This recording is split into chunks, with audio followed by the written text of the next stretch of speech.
Mga boss, everything is normal. Peso bumagsak sa historical 60.4 kontra US dollar. Sa gitna ng naunang pahayag na normal pa rin ang situation sa bansa, umabot na si 60.4 kada dolyar ang intraday high ng peso.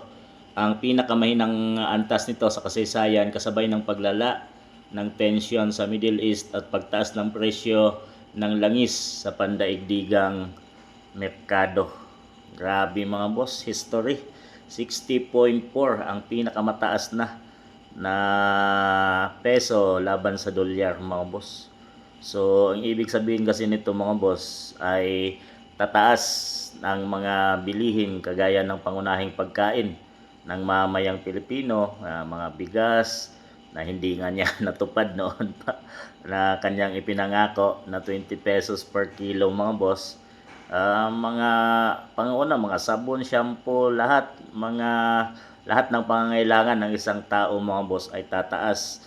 At bukod pa diyan ay mas lalong tumaas yung sinasabi niya normal pa rin ang nangyari sa ating bansa ngayon mga boss. Kahit na nag times 2 na yung petrolyo at yung mga gasolina mga boss. Umabot na yata sa 100 plus or 120 plus yung diesel. So talagang malaki ang itinaas mga boss dahil nga sa kaguluhan sa Middle East. Pero ang ginawa ng ating Pangulo mga boss ay namamahagi ng ayuda doon sa mga tricycle driver. Imbis na gumawa ng solusyon mga boss, yung ganyang ginawa ay siyempre ang okay naman yon, pero Metro Manila lang mga boss. Paano yung buong Pilipinas? Puro ayuda ang ginawa imbes na humanap ng paraan mga boss para masolusyonan. Alam natin na buong bansa ay ganito ang situation mga boss.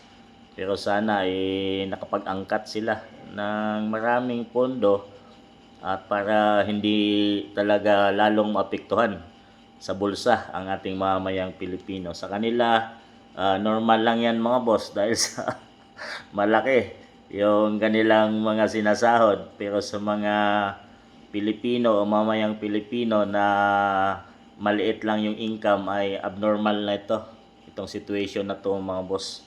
At talagang maapektuhan dyan unang-una ay ang mga papasok sa trabaho. Talagang mahal na yung langis, yung mahal na yung gasolina, pero yung sahod ay walang dagdag at hindi nagmamahal mo, hindi nagtataas. At talagang paano ka kikita ay malulugi talaga. Unang dyan, susunod natataas yung mga Meralco, mga boss, yung mga bayarin sa ilaw at tubig. At talagang apektado. Buti na lang, papalapit na yung summer or matatapos na yung school mga boss, ay kung may mga estudyante pa ay talagang magtataasan na yung mga pamasahe dyan.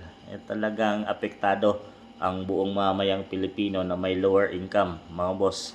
Pero sa mga katulad ni PBBM ay normal pa sa kanya yan. Kahit na hirap pa or hirap na ngayon ang mamayang Pilipino, normal pa rin ang sinasabi ng ating Pangulo ng Bansang Pilipinas mga boss. Ay nako,